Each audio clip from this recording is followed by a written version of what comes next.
আমাদের অহংকার করতে করতে দিন শেষ হয়ে যাচ্ছে। কিসের অহংকার করি আমরা?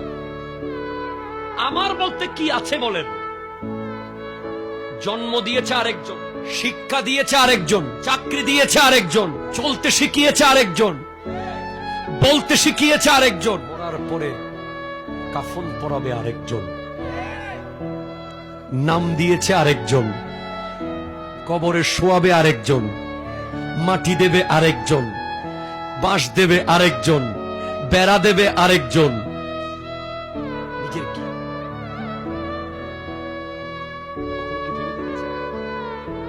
আল্লামা তৈয়ব শাহ কেবলা রহমাতুল্লাহ আলাইহি তিনি বলতেন, কারো দিকে যখন তুমি একটা আঙ্গুল দেখাবে তখন মনে রাখবে তিনটা আঙ্গুল তোমার দিকে আছে। আমরা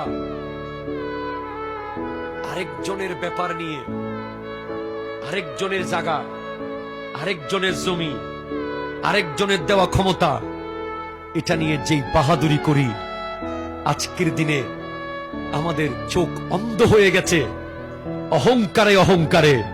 আমি অমুক, আমি সমুক, আমি এই, আমি সেই।